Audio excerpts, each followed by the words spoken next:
the man, the myth, the legend, Scott Melker. Thought you were going to say Micheal Saylor. Micheal Saylor. Nah, that was yesterday. But cool. yes, It's pretty cool, right? that was pretty cool. You were in the mix. Oh, I was there.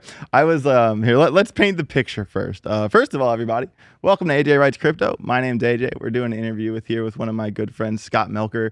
Yesterday, all weekend here in Las Vegas, all week is the Money 2020 conference. And the Money 2020 conference is what I heard from people used to be like the biggest, Web 2 fintech Wall Street not crypto conference there ever. And it feels like an infiltration has taken place. You walk in the door, you see Ripple. Of course. You see Ripple, you see USDC. The headline of yesterday's conference was Scott Melker interviewing Micheal Saylor. And that says a lot about the focus and the attention of the traditional, of the old guard paying attention to crypto. And I was fascinated by that. And I think it says a lot about the future of our industry as a whole. Yeah, I think so. And I think it's going to only increase massively. Next year, it's going to be 30% crypto focused booths. And the next year, it'll be 50%. And the next year, it'll be 75%. Actually, I know that the Bitcoin conference itself was kind of an offshoot to some degree of Money 2020. So I've heard them tell the story that they went to Money 2020 in 2013 or 14, I don't know what year, and threw magazines about Bitcoin on the seats, like totally bootleg, like don't tell anybody, we're not a sponsor. And they got the inspiration for the Bitcoin conference. And interestingly, it was in the exact same ballroom in the Venetian or conference center as the Bitcoin conference was this year. So yeah, you wouldn't have seen basically any crypto over the past few years at a conference like that. It is the biggest fintech payments conference basically in the world. And now it's just becoming the conversation. But I guess we shouldn't really be surprised because the biggest companies in payments and fintech are all very publicly talking about crypto. I mean, Stripe is building their own blockchain, right? And PayPal has a PYUSD and they offer crypto services and Cash App and all of these. So it's already on the platforms. It's just almost lagging that it's at the conference. Sure. And this has like happened, kind of slowly over time, but really the past year, I've seen it ramp up. Even Micheal Saylor said to you, a year ago, Vanguard wouldn't have looked twice at me. And now guess who's my biggest holder? Vanguard. And, just those statements is just like, wow, this thing has really come a long way in a short amount of time. And, I kind of wanted to pick your brain about, the Micheal Saylor interview. There was a lot. I don't want to go too far down the rabbit hole, but I do want to touch it. First of all, thanks for letting me come backstage. Yeah, that was really fun. That was really cool. I got the, to see all that happen and to see, you were cool as a cucumber. You're obviously super good at public speaking and all that. And the interview went super well. And, kind of the takeaways from my aspect, just as like watching the interview from the crowd, is that Saylor still to this day has just unwavering confidence, just full belief in Bitcoin. Like with zero hesitation, regardless of what happens. It doesn't matter if there's a massive fire in the room. He's like, yeah, Bitcoin though. Like he's Bitcoin no matter what. And I think that's the type of confidence that got the entire industry to where we are. Do you agree? I think so. He was the catalyst for institutional adoption. You could argue he was the catalyst for the entire last bull market, right? Strategy buying Bitcoin in August of 2020, whatever it was, that's what sent things flying through 2021 when we really had that euphoric peak in the crypto market. You obviously had Tesla following along and Square adding Bitcoin to the balance sheet. And for various reasons, a lot of other companies didn't do it that I think are clearly doing it now, accounting rules and other things. But watching his level of orange pilling progress down the rabbit hole for the last 5 years, I think has inspired a lot of people and maybe echoes a lot of our own journeys with Bitcoin. So when you see someone doing it on that grand level, but also seeing their conviction increase is really astounding. Right when we were about to go on stage, actually, I said, so you bought what, 390? I want to make sure I had the numbers right. 390 Bitcoin, you own what, 640,000, give or take 1,000. And he was, yeah, he's like, didn't really think I'd do that. like you said that, he's like, I didn't think we'd get there. The beginning, 4% of the supply. 3.05% of the supply, I think, Okay. but he'll get to 4, Yeah. and he'll get to 5. And I don't think he envisioned creating all of this digital credit and all the instruments and finding creative financial engineering for buying Bitcoin, but he's just keeps going, right? But when he started in 2020, he was like, I'm going to add some Bitcoin to the balance sheet of MicroStrategy. And I think, like many people who kind of pick up the torch and run with it for Bitcoin, you see the level of excitement about what you're doing. I mean, look at Trump. You could see Trump in real time at Bitcoin Nashville giving the speech and seeing like which one-liners were hitting, Yes. and then repeating them. Fire Gary Gensler. Oh, you guys really like that. Let me say that again. Yeah. Fire Gary Gensler. And like, but you see, and then you saw like the level of enthusiasm the community had, and in his case, the donations and whatever, and that'll send you even faster down the rabbit hole when you realize that you can become this like massive leader. But I think that Saylor is a unique butterfly.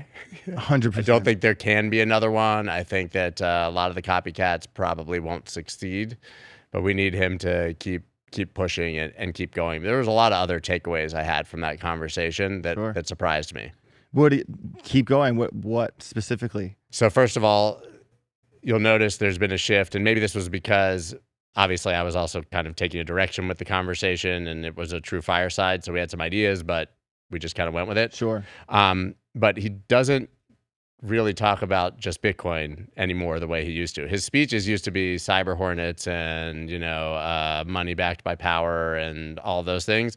Now it's the credit instruments, and investors want yield, and I can offer you 10%, but for, adjusted to your taxes, a 17%, and who doesn't want that? And so he's really now talking about the financial side, and I think understanding the audience who's going to be interested in his products so that he can buy more Bitcoin, right? So like, who doesn't want 10% yield when you're getting 1% in your bank account? He understands that. He also understands how to unlock different walls of capital that don't have any access to this market already, right? Like, there was a time when like an insurance company or a pension fund or sovereign wealth really couldn't gain Bitcoin access. And even though this isn't necessarily Bitcoin access, it's Bitcoin backed access. Okay. And so as they all, I think, start to understand it, but actually some of the other takeaways were conversations I had with him, or even quips right before.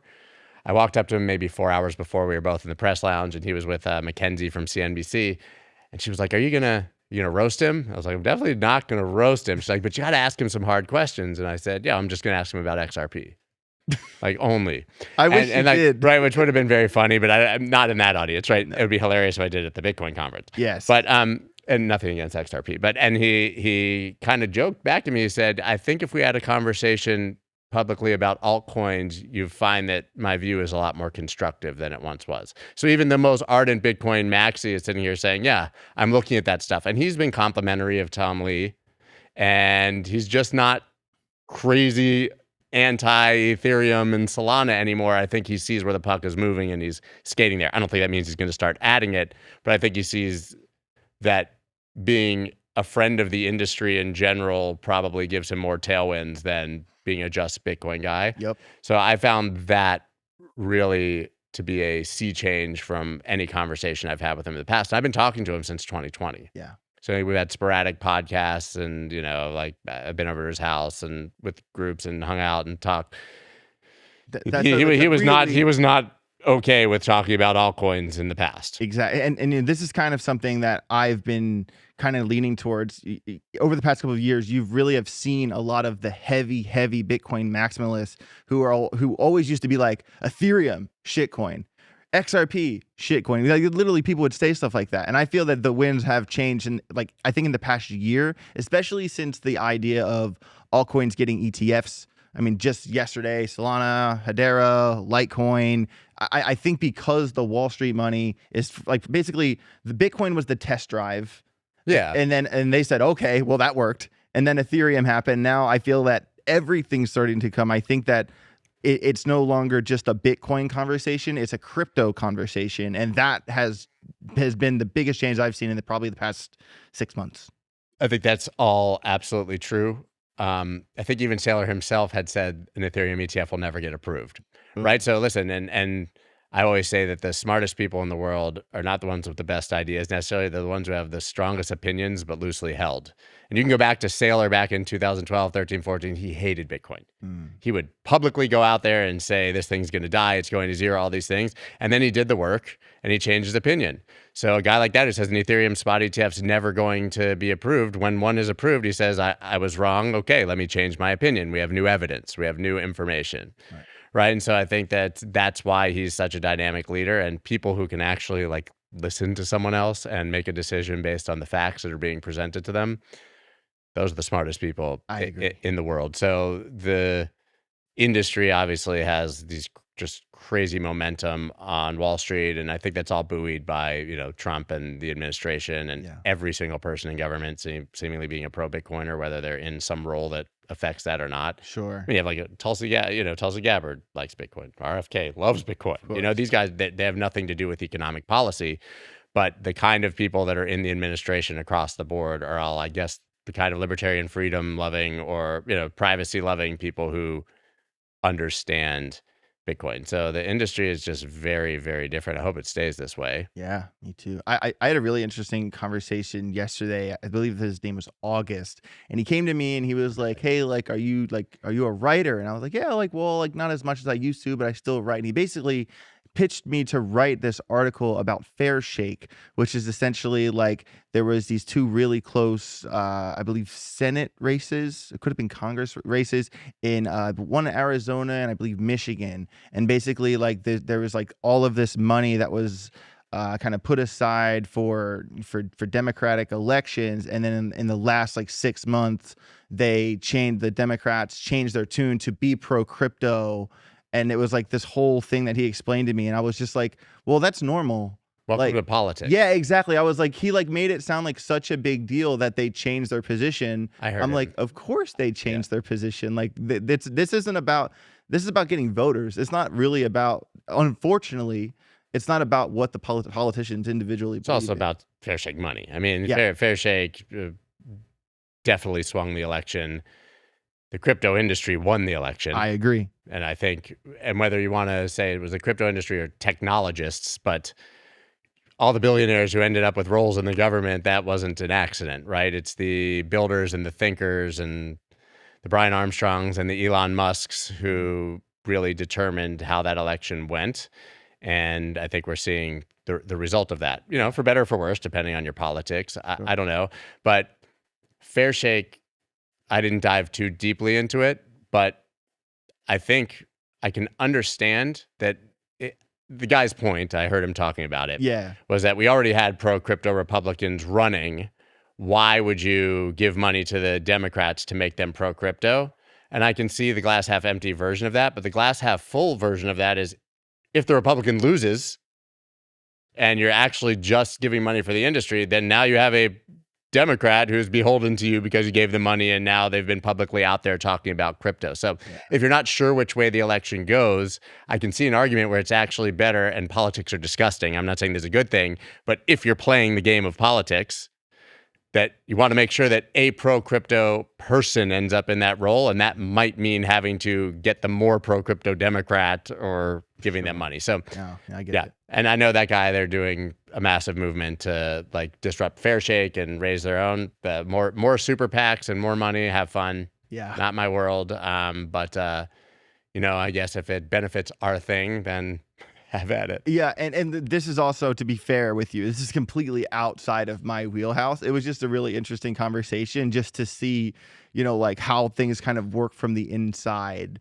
in terms of money and the politicians and because of course I'm a one issue voter. My vote went to the crypto vote because that's what I've been doing for a living for over 5 years. Of course that's where I'm going to go. But just to know that it's not that big of a deal if a politician says they're pro crypto, because they probably weren't 6 months ago and they could be easily swayed with a couple $1 million. And that I guess how frail it is kind of what. That's how Trump became a crypto advocate. Yeah, you're right. I'm not trying to be cynical. No, it's not a criticism in the same way that you're saying. Yeah. But someone was like, this is probably a good wedge issue that you can get on. And then the money started flying. Yeah. And then they realized they could actually, beyond even win an election with the money that was backing them, the family could make a ton of money. And his sons were already, at least superficially interested. Yeah. But to criticize someone for getting some money and that makes them pro crypto and falling down the rabbit hole, that also happened with their guy. Yeah, sure. Right? Sure. Just on a much higher level. Yeah.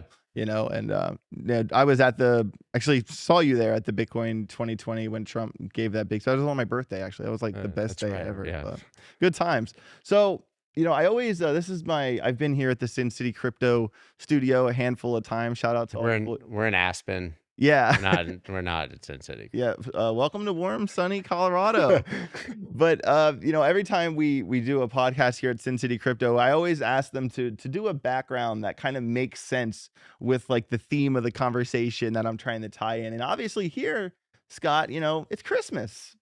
It is. It's Christmas. Christmas in October. Christmas in October. But, I kind of want your thoughts on, what is your general outlook? I'm not asking for exact numbers or price predictions or anything, but where do you think by the end of the year we're going to be? Because we're actually in a really interesting spot for crypto right now, because a year and a half after the Bitcoin halving, that's been the timeline every time. It's been on time every time, and this time I feel like a lot of people, there's more uncertainty coming into this timeline than there's ever been.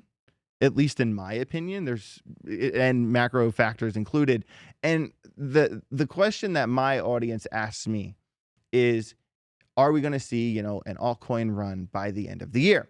And my answer to them is that it doesn't matter. The timeline doesn't matter exactly on when it happens. The fact is that the C level of this industry is inevitably going to rise to at least 8 to 10, $12 trillion in the next 3 years most. Probably. That's my answer.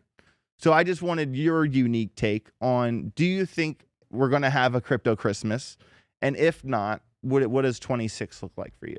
I would say probably, and we can get to that in a second. Sure. I think the more interesting conversation is why people are so confused. Okay.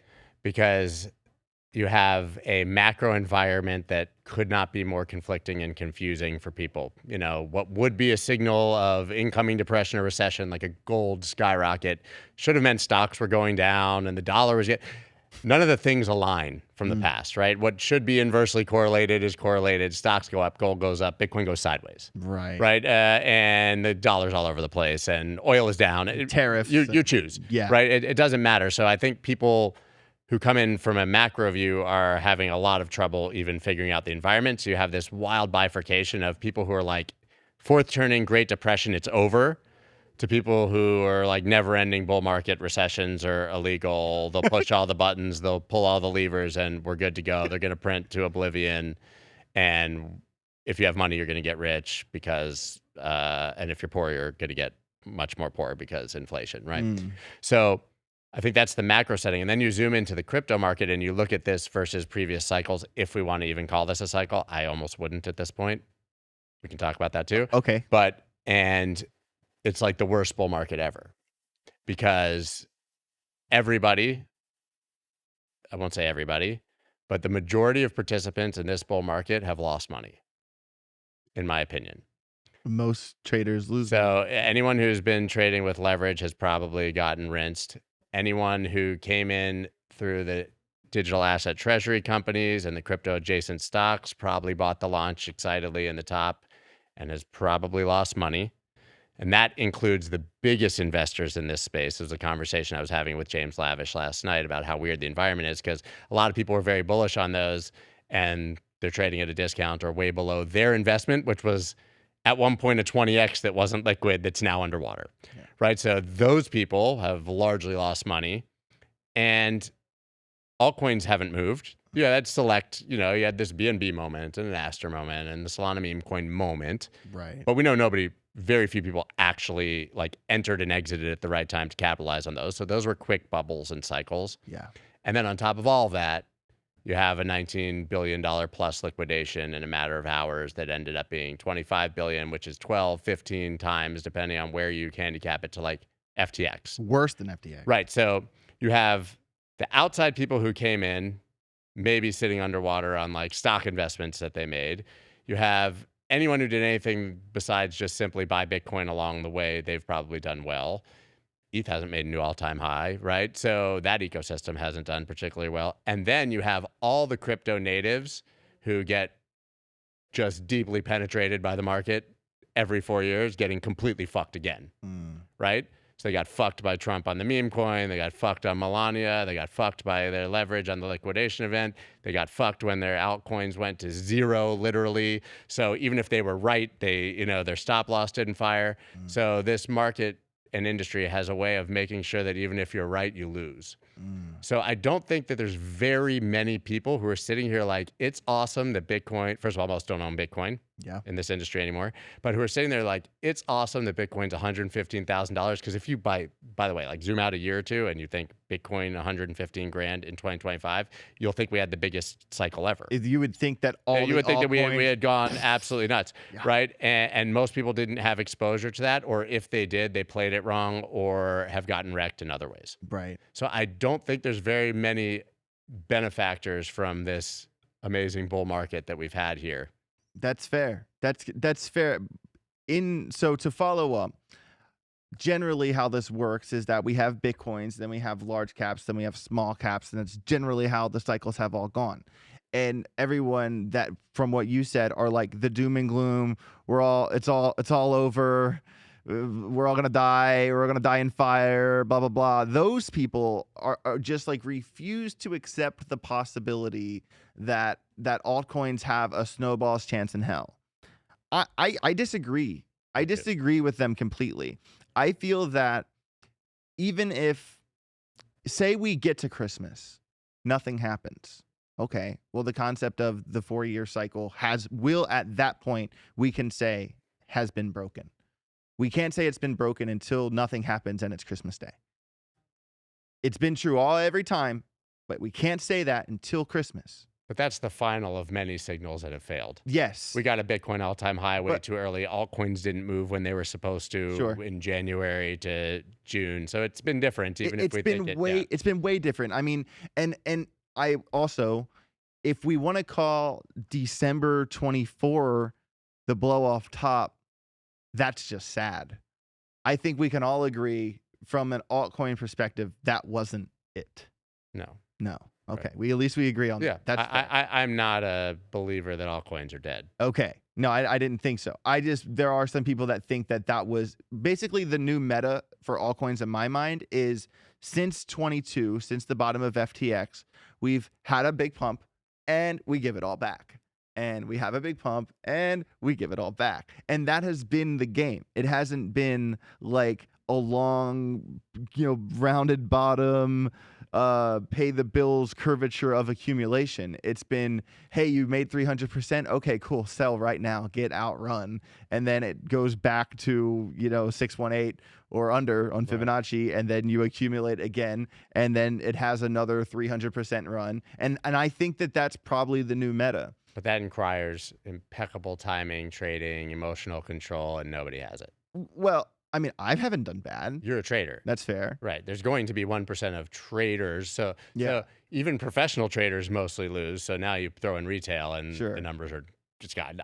There's no way that better than 1% of people consistently can make money over a long period of time actively trading. Well, I'm just saying that the new meta of altcoins has basically been if you can buy under 618786. Right. No, I understand that. I just think that if the mentality is I have to exit this the minute there's a pump, there can never be a true alt season because nothing can stay up. So what I've discovered is from 2021, the main pump in the beginning of 2021 is somewhat of an outlier because it lasted like 2 months. And then the sell and May walk away happened. We came down and then we ripped back up in November. So generally, when you have the bottom and the top of the pump from 21 to the little ones we've had along the way, normally the bottom to the top averages between 30 to 45 days. Yeah. You got about a month. Yeah. It's not like this I know people multi-year-long- look back on alt seasons like their psychotic, horrid ex-girlfriend that all of a sudden 5 years later, like, yeah, she was pretty hot. Like, that was fun, right? And you forget all the horrible things about it. Alt seasons are like 12 minutes. Yeah. Yeah. And we look back and we're like, 2021 was amazing. It was for like 5 minutes, In but it hindsight. wasn't that amazing when it went from 65,000 in June to 28,000 2 weeks later, and then slowly grinded back up to 69. And then, oh, we broke an all-time high. We're going to 100 and then down to 17. Yeah. And altcoin, that's Bitcoin, right? So altcoins obviously do disproportionately worse. So it's a very hard market to trade. And if we do get a quote unquote alt season, I just think it's going to look very different. Like, I do not believe we're ever going to have the throw a dart at something you bought in 2018, wait for it to pump, and then pull the dart out and throw it at something else. Like, it's going to be newer things that have actual narrative and utility. By the way, I don't say this with high conviction because I have no idea what's going to happen. This is just my kind of idea. Sure. But we are seeing value accrue to places that actually have some sort of utility. You can almost explain to somebody how you would value the token based on the network or the tokenomics or things like that. Sure. But like, there's a lot of stuff that's dead, and I don't think it's coming back. And even in 2021, the dead things from 2017 got their moment. Yeah. You know, even if it was just so you could exit even, or down less, which nobody does, by the way. No.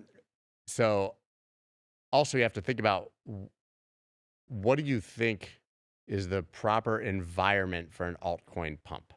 So we know that it largely depends historically on what Bitcoin does. Yes. Right. So you would think, based on the past, we've had a lot of times here where Bitcoin has gone way up and consolidated.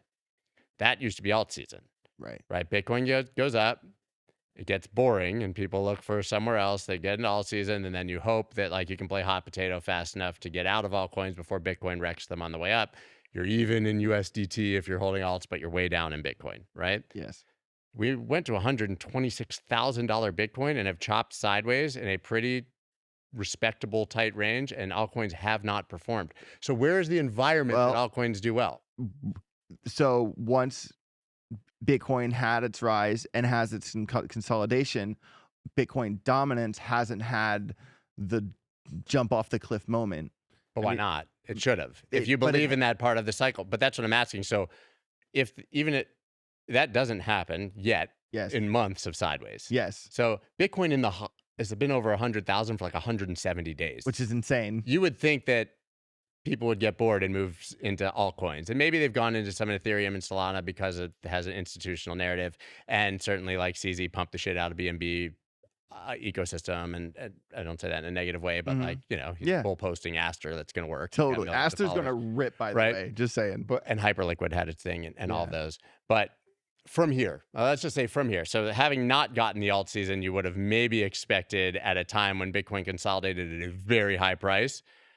What happens if Bitcoin continues to chop sideways? I think people get bored and nothing happens. So where do we need Bitcoin to be to get an alt season? Probably well above the all-time high. Yes. Okay, so to get there, alts get wrecked. Bitcoin goes up, Bitcoin dominance goes down. Yeah. So you'd rather be in Bitcoin. They might keep their value in USDT or go slightly, but if you're choosing Bitcoin or alts, Bitcoin will wreck alts. The other path besides sideways is Bitcoin goes down. What happens then? Bitcoin goes down, alts do even worse. Yes. And you lose more in USDT. So what I'm trying to get at is, when you think about it rationally, if history somewhat repeats, there's no scenario where we get to alt season without more alt pain. First. That's a really interesting take. And I would like to sit down with that concept in front of a handful of charts to compare Bitcoin versus Bitcoin dominance versus others, to see in this time frame in 2021, this is what happened to Bitcoin when this happened to dominance and this happened to others, and others as in everything outside the top 10, just in case for the audience, for the audience. Other two, or choose your others. Yeah. And so that's a really interesting take, but I think that we haven't had that Bitcoin dominance moment yet, because I think that at this point, so many people, the people that have held their Bitcoin, all similar to 2021, the psychological number was, we're going to 100,000, we're going to 100,000. I think this year, a lot of people are saying 200 or even 250. So I think that I don't see Bitcoin like just randomly going back to 60 without it having like a real push up. And I think when that push up happens, the sea level of crypto rises. And I think it will all, I don't think that I don't think Bitcoin has to get destroyed for alts to have their day in the sun. I just think everything's I gonna just rip. think that I guess the more articulate way to say it is that Bitcoin will outperform them on that move up. So I why would I even mess around with altcoins if I could just I sit don't in think Bitcoin so. and do nothing? I don't think so. I think that Bitcoin will, I mean, if Bitcoin goes to 200,000 from here, that's not even a double. Yeah. But when you go back and look at December 2024, for instance, when we had, I mean, first of all, I think it was November 4th was that local bottom. Yeah, At that point, oh, it's over. Alts are dead forever. Blah blah blah. We heard the same rhetoric that we're hearing right now. that's just stupid. And and then what happened? Bitcoin pumped. I think I'd have to double check correctly on the chart. I'll get my editor to put the correct number right here. But I think Bitcoin pumped in the ballpark of 30 to 40% when, you know, Hedera went 500%, Ripple went 500%, Right, Algo went 400%. Cardano went up like crazy. Yeah, I Yeah, remember that. VeChain 330%. Like, you know, and in that, like I said, a 30-day period, it happened in 30 days. Alts completely outperformed Bitcoin while Bitcoin was rising too. They did. That's what's going to happen. They did, and I think that that's accurate. But they, like, if you look at the charts, you have like a Christmas tree and then like a little ornament bush next to it. Like, so those pumps, still, even if you happen to perfectly time those pumps and whatever, when you zoom out on the chart, it's a blip of alts getting wrecked by Bitcoin. Sure. I'm just saying in those moments. So yes, if we're looking to find a tradable alt thing, I think there's going to be some very good moments coming forward. Yes. I just think there might have to be a little more pain first before it happens. And I think you're going to have to be very selective. Yeah. And we're playing in a very different pool this time. So like I mean, listen, the most dangerous words in investing, you know, John Templeton, this time is different, like the most dangerous 4 words in it. So I'm not going to go as far as say this time is different. I'll just say we're playing in a much bigger capital pool. And I've been saying this for literally months that alt season has actually happened. It's just not in altcoins. It's in crypto adjacent equities. There's no fucking reason eToro should have had that big of an IPO. Bullish. Who's heard of Bullish? I love those guys. It's fair. I know them. Like, it's great. Have you ever met a person that uses that exchange? Then why was it one of the most successful IPOs of the year? Why did Circle? That makes a little sense because people wanted some investable way to gain access to stable coins, and like you can't make money on stable coins, right? But why did that go nuts? Why did, you know, every single figure markets, like every single IPO we've seen that's adjacent to crypto or any stock, look what miners have done. Iron went from $3 to the mid 60s, right? $2. That's the people who used to be Bitcoin whales and had a shit ton of money and cycle it into alts and back are either putting their coins into treasury companies or trading stocks like adults. Right. So where is all of this money going to come? And you know that there's 5,000 heavily hyped projects waiting to launch for the right moment. Oh yeah. So what happens when they all decide, yay, it's alt season for 15 days. Let's put $7 billion more worth of supply into the market. Yeah.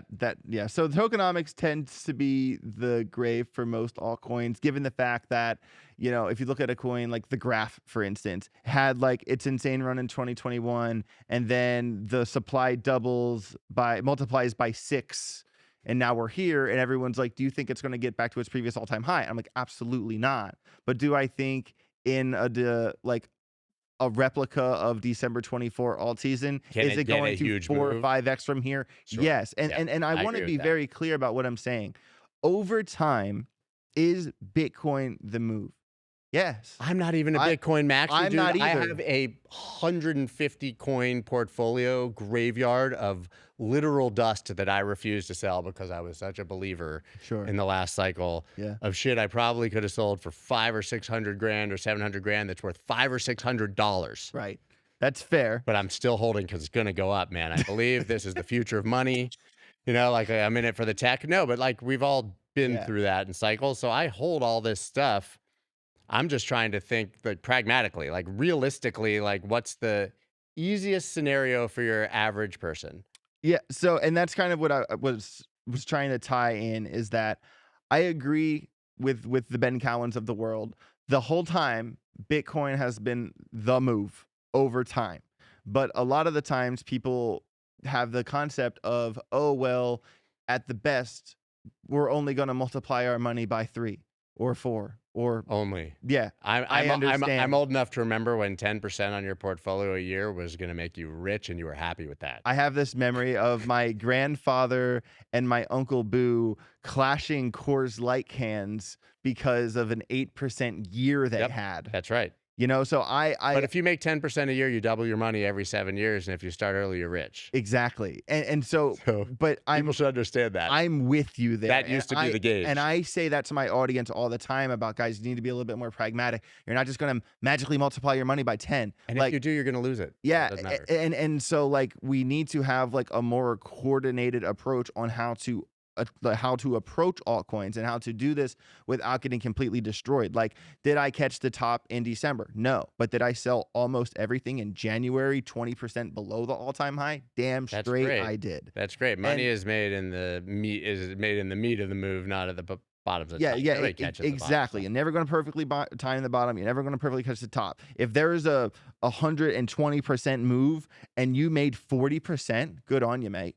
Good on you. Like, nailed it, bro. And I think that people need to be more realistic about the gains that they do catch in an event when we do have another altcoin season, or even if it's down the same street or a little bigger than the one that we saw in December. Because basically at this point, the pattern has been, like I mentioned earlier, if you can accumulate under, local 618, 786 under that point and get out above 0.5 or close to previous high, you did it. It's a great lesson. The benchmark should be profit, not perfect. Yes. And I mean, that's just human psychology. You can go through all the lists of biases and dig into Freud and, talk about your relationship with your mother. But the reality is everybody naturally, unless you teach yourself not to, you benchmark your success to the best possible scenario. And so everybody's always chasing the highest value of their portfolio on paper. Yes. And they're not being honest with themselves and saying there was no scenario realistically in the world where I realized those gains at that perfect moment, or where that money was even real because maybe it wasn't even liquid. And if you're like all the influencers out there talking about it, like maybe you weren't even vested or like whatever it is, Yeah. And you are never content unless you see that number again, when you should be super psyched that you bought something and made 50% in a month. Yep. I'm sorry you missed 500%, but you were never going to sell that anyways. Yeah. And there probably wasn't even liquidity for you to sell that anyways. And it's just a terrible way to model your view of success as a trader. Yep. Nobody ever went broke taking profit. There's memes for this all day. Yeah. Right. But like, any profit is good because your expectation when you take a trade, your mental expectation of any trade should be, what am I willing to lose on this? Because it's the only thing you can control at all. You can never control how much money you're going to make. You can 1000% control unless it's 2 Fridays ago and you happen to be trading on Binance. And even if you had a stop loss, it gets completely rinsed and you can't manage your risk. Okay. But in a world where actually exchanges work, properly, you can do the math and say, I'm putting in this much, this is this percentage of my portfolio, and this is the level at which I'm wrong.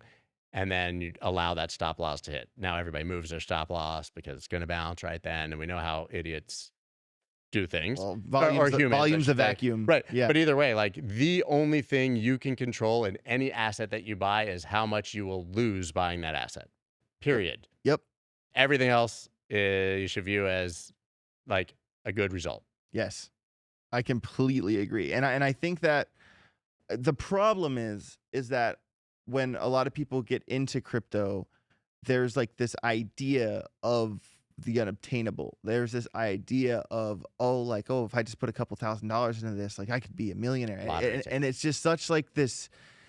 I want people to be really honest about like their expectations and to kind of exactly the lottery ticket. And it's just like AJ, how did you grow what you grew? Slowly over time. You pay for your mistakes. I've been rinsed a million times. There is a level of degeneracy. There is a level of, okay, at some point in time, if you want to, make your first 100,000, your first million or whatever, what you're going to have to do is you're going to have to take a big risk. But you're also you have to take chances. You're also very self-aware of when you're gambling. 100%.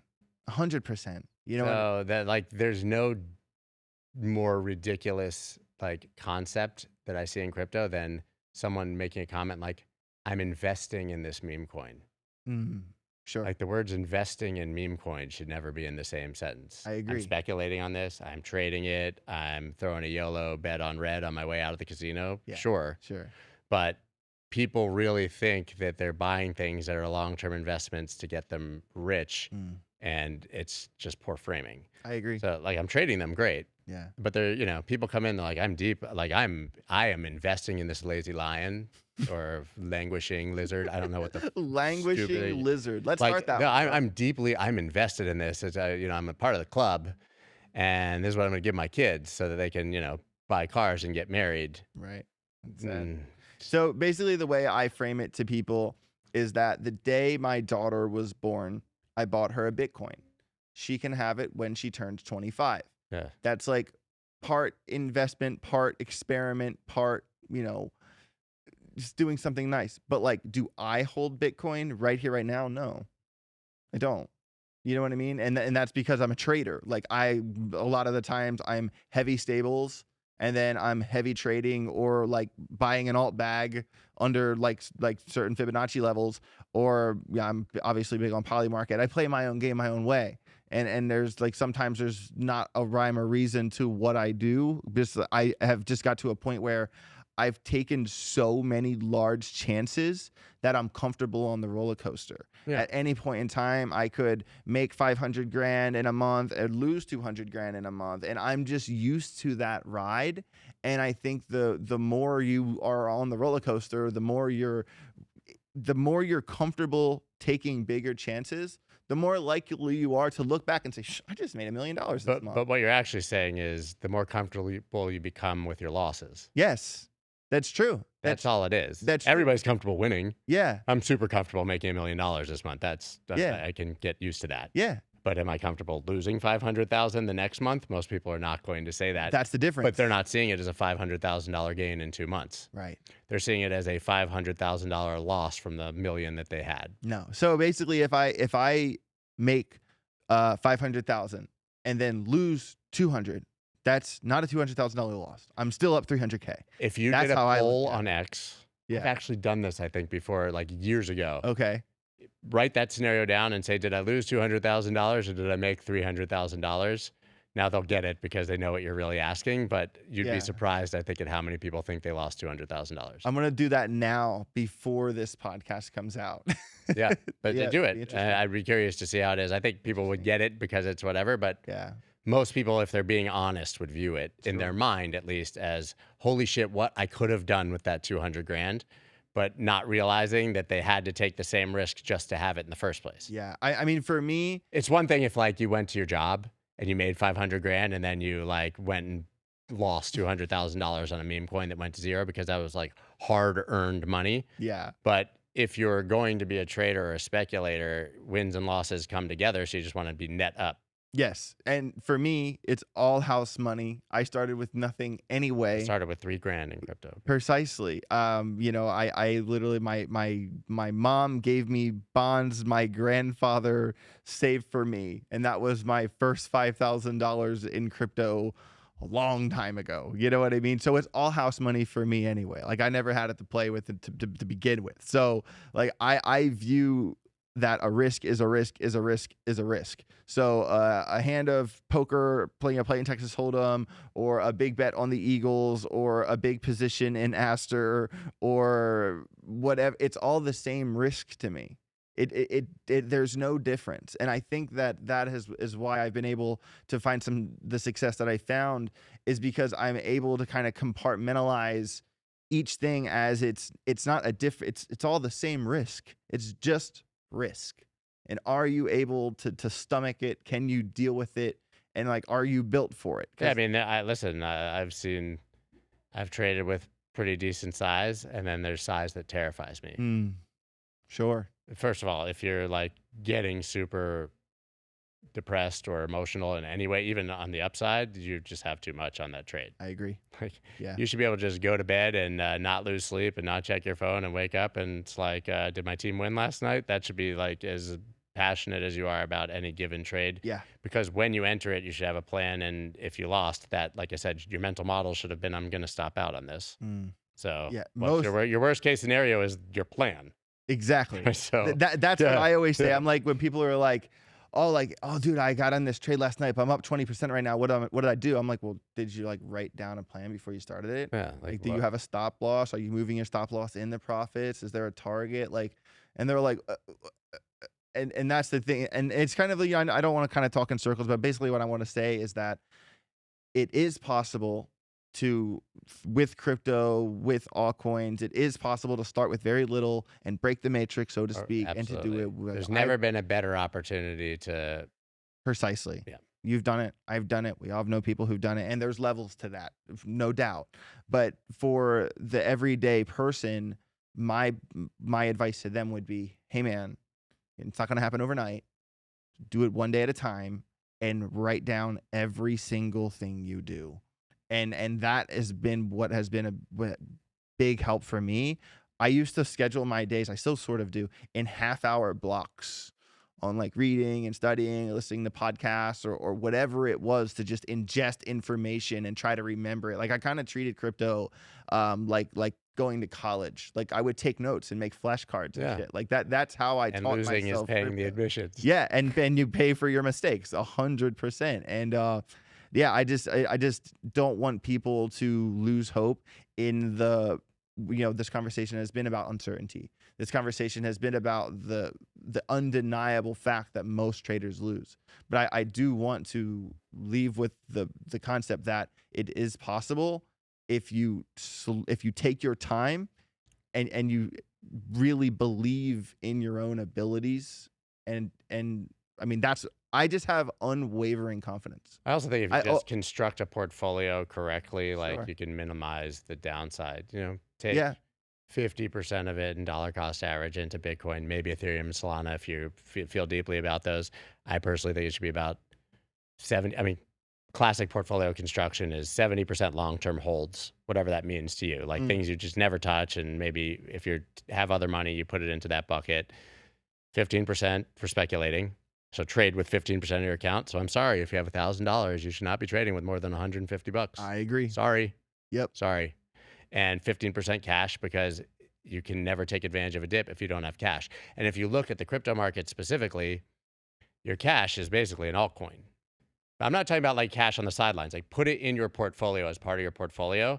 And when Bitcoin goes down, or the odds you want, your cash is rising in buying power and purchasing power. So, but it can't just be like, I've got cash in a bank account. Like, literally look at your portfolio as there's a specific tranche of cash that is 15% of that. And then you can buy dips, and it actually adds Bitcoin value to your portfolio if you're benchmarking to Bitcoin when Bitcoin and things go down. Yeah. And that's classic portfolio construction. You should not be, you're a pro, but like, shouldn't be like YOLO with your whole portfolio. No, your whole portfolio shouldn't be like, what decision do I make for all of my money today? Yeah, what am I? Right? You should not be actively making decisions. It's important to note, I think, that there's been a lot of wealth acquired in the world. First of all, how many billionaires do you know who did it by trading? The answer is zero. Okay, maybe some hedge funds guys, but they're like really close to the money and have, okay, but I'm just saying. Yeah. Okay, and so how many people have accumulated insane wealth over time using charts? Very few. How have the richest people in history before crypto even existed, how have they all made money? Putting money away and not touching it for a really long time. There's no hack to that. You might catch some luck, you might make a lot of money, but start investing really early with money you don't have to touch, and you'll be rich. True. You just won't be rich when buying a McLaren when you're 23. Sorry. Sorry. And you're probably better off not having it anyways. Yeah. So the problem is that the actual formula that has worked for literally ever is just not exciting enough for the social media generation. The instant with gratification. the dopamine hits from a girl twerking on TikTok. It's just not the same world. What someone once told me, very close friend, not going to quote him, you're sure you know him. He said, AJ, in the gold mine, you know, all the guys went out there searching for gold with their, you know, sell the shovels. Yeah, picks and shovels. Picks and shovels, sell the shovels. And he's right. He's right. I couldn't agree with that more. And it's obvious to see in our space who does that, and then who's out there just trying to hope that they catch a rock in their net. I would love to see a statistic somehow on all the people who have been successful trading altcoins, which is a lot. How many of them, if they benchmarked that to simply putting all of that money into Bitcoin, have outperformed? Mm-hmm. Yeah, I mean, think of all the work you had to do. Bitcoin, you do this, you buy, and then you take your hands and you put them on your ass and you sit on them and you go get a hobby. Yeah, true. And you do nothing else and you acquire wealth. Go play Magic or something. Yeah. Yeah, I don't know. I think I don't know what it is about my journey in crypto specifically. I made a little bit with Bitcoin, like the 2015, 16, 17s, and then I had a chunk of money and I kind of just spent it because I never had that much money before. Of course. We all did that. And then, as 2020, 2021, that's that was the first cycle I really took seriously. And, I had very little to no Bitcoin at all in that cycle. I made a lot of money on Doge. I made a lot of money on Phantom, Cardano. Yeah. And from that point, I've always been an altcoin guy. And I know, obviously from the bottom, that Bitcoin was the play, and that I should have just been buying Bitcoin. But for some reason, I just have liked the altcoins. I've always thought that it makes so much sense if Bitcoin's the store of value that's the digital gold. Well, it's not going to be the one true Morty. It's not going to be the only thing that makes money. And I've always been able to point out the moments, when Bitcoin did 15% here, Ondo did 800% here. And for whatever reason, I like to look for those opportunities. Yeah, it's great. And that's where I've made my bread. And when people argue the Bitcoin dominance and Bitcoin has outperformed, I agree with you. Bitcoin dominance is a broken. Yeah, it has stable coins in it. Fair. So I just want to. You can't look at past cycles and when there were no stable coins and look at Bitcoin dominance. Okay, anyways. 100%. We're not going to see that cascade drop to 30, 40 like we saw last time. When we started, man, you had to use Bitcoin to buy altcoins. Yeah. There were no stable coins. It's a completely different market. You cannot compare those alt seasons of the past. When in 21 you could. Yes, but I'm saying when I came in, but that's a cycle. Is one cycle a data point for how the market should behave? It's very small sample size. Yeah. Any statistician would tell you that you needed to leave, go get a day job. Yeah. But in 2016, 17, when I started, I bought Bitcoin on Gemini or Coinbase. And my friends were like, you got to send that to this place, Bitunix. And then you're going to go there and you're going to buy the Ripples and the Ethereums because everything was fucking plural for some reason because I didn't even know how to say them. The Ethereums. You got to get them, go get those Ripples. And then all of a sudden, you were magically super, 10X. Yeah. But Bitcoin, the cycle existed because you literally, if you were taking profit, you had to go to Bitcoin first. Right. You were trading with Bitcoin. It's not the same now. So looking at Bitcoin dominance historically, I think it still gives good clues and signals. Although I view Bitcoin dominance as I can go look and tell you my altcoins are wrecked. I know what Bitcoin dominance did. Bitcoin dominance didn't make my altcoins go down. Right. Right. For sure. It's kind of like a moving average. It's it's looking in the rear view to some degree. But yeah, I think it's just really hard for people to accept that you can do almost nothing and make money. You just have to be patient. Yeah, the investing. What is famous Warren Buffett quote? Investing is the transfer of wealth from the impatient to the patient. Be the patient. Yep. I've always really liked that quote. So we are kind of getting close to the end of our hour here. Wow. I flew by. I feel like I could do we could keep talking forever, and I have always appreciated that about our relationship. But I do just want to pick your brain and ask, like, in the event we do have an alt season in the next 5 months, are there 3 altcoins that kind of yell at you that you like don't hate buying more of right now? Yeah, quite a few. So Ethereum and Solana, I think, are literal no-brainers. Outside of the top 10. Okay, I should just say that because Okay. just to set the table. If you view those as altcoins, Solana's got a staking ETF. You got Tom Lee going full Micheal Saylor for Ethereum, buying up all the supply. You can see the structural bid. You know there will be treasury companies. You know that sovereign wealth is looking at these things. There's excitement about those assets, right? So I think that even if you were like a hardcore Bitcoiner, then maybe like get 5% Solana, 5% Ethereum, because you should probably own all 3. Sure. Beyond that, I think there's a lot of exciting narratives. I'm interested to see when tokens will start launching where we can actually value them like companies. Like I don't want to pick on Ripple because it's just a good example of this that applies to almost everything. But like the company Ripple could do exceptionally well and XRP could go to 0. Those things are not like mutually You exclusive. said that yesterday. Right. So like I want to own a token where like if the company or very decentralized, I know, but if whoever is controlling it, like if they're successful, that value actually somehow is like accretive and accrues to the token.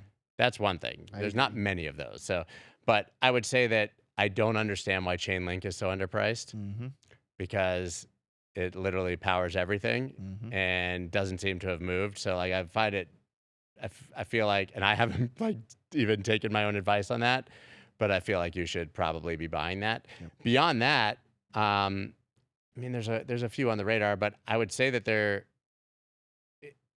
through time, and I'm sure you've experienced this, people are always like, what token is going to make me rich in the next cycle? In the bear market, like what's going to make me rich in the next cycle? And my answer is always to laugh and be like, some shit that doesn't exist yet. Because there's always a new narrative and the new shiny thing. So like maybe Monad launches, and that's the one that you want to own. I have no idea. I had a conversation about Monad. VeChain launched and it was supposed to be like that, and I guess it didn't really do stuff. Yeah. But like Hyperliquid, Aster, like these things, you can value those. You can like it BNB, like honestly, you've got the biggest one of the wealthiest people in crypto on the planet with the biggest platform, and people have to use BNB to reduce their trading fees, and there's an ecosystem. Yep. BNB makes a lot of sense. It does. I have no idea what it's going to do. It makes a lot of sense. Hyperliquid, proven, right? You need that token to do what you're going to do in Hyperliquid. So things where there's at least like some justification for why it would go up beyond some dude tweeted it and I need to buy. Yeah. So I think that those are all really good examples. I don't own most of them. Still, like I'm totally sidelined on Aster and such. Like I'm just not that quick on the buy button. I kind of see it. You made a great point when we were sitting at dinner last night. You're like, if you've seen it on Twitter, it's already too late. Yeah. You know, and I'm not in the like Telegram groups or the Reddits or, you know, the I don't know, Tinder and Grindr, wherever you kids are looking at shit. Like, oh, you mean my favorite apps? I'm just kidding. Yeah, no, but I just like I'm not there. I'm very busy like running a company and doing what I do, so I miss it. But you know, if you can get in early to something that actually fits a real narrative and where you think the token could have actual value based on that narrative, I think that's where you want to be. Yeah, I'm with you. I had a really interesting conversation with our friend about Monad yesterday. He also, not going to say his name, but he also said Zcash. That I found interesting. He told me, don't sleep on Zcash. And I went, so that's what we're going to do research on this week. And I think Aster certainly a buy. And it's really funny that you mentioned Hyper and Aster, because when I asked Andrew Tate, what are your 2 favorite altcoins? You know, he said Chainlink and Hype. Good. And that it just makes sense. It makes so much sense. Yeah. And I think, you know, things that make sense don't always work, right? But it makes sense. But I think that Chainlink, you know, obviously CCIP, it's integrated into everything. So many projects rely on it. I think that you have to have a little bit of Chainlink in your all. And Sergey's in the room. Yeah. Right. Like he's at the crypto summit and you see him mentioned in every single one of these meetings on Capitol Hill. Yeah. So like, even if you're cynical and are like crypto and politics, whatever, like tokens, the guys who have been in the room have done exceptionally well. Yeah. And XRP has done exceptionally well. They're in the room. Coinbase stock has done exceptionally well. It's true. They're in the room. You know what I mean? And so you want to be in the room. Doesn't a mean they're really the only good ones that can work, but I would say it gives you an edge if you're choosing between a couple. That's a really good point. And I'm actually really excited. Austin, friend from Altcoin Daily, is interviewing Sergey at the conference in New York coming up in a couple weeks. So awesome. Everybody make sure you check out that interview when it comes. I'm personally looking forward to that one. And yeah, I think Aster has been one that I've leaned more towards personally, just because I believe in CZ. Yeah. I think that if it does a little bit of what Hype did, it's going to $3 to $4 easy. What's it now, like $1.08, $1.04, something I don't know, like but that? dude, only a 3 or 4x. How boring. Well, I'm kidding. Exactly. That's though the problem with crypto, right? You know, I think that's it. That you said it. That's what I want to drive home is like, guys, if you made 40%, great job. You know, don't expect just magical internet money. It's a grind over time. It's every day can't be Christmas, you know? Yeah, we gotta go hit the slopes now. Every day can't be Christmas. Let's go snowboarding. You want to go Let's do it. Yeah. Let's go right, bro. Scott Thank you, Melker. Dan. Thank you so much for having me. Appreciate you. And this studio's sick. Studio's sick. Guys, everybody make sure you smash the like. If you want to follow my good friend Scott Melker, the Wolf of Wall Street, all links down below in the description. Appreciate you. Have a safe rest of your day. Get rich or get wrecked. Peace.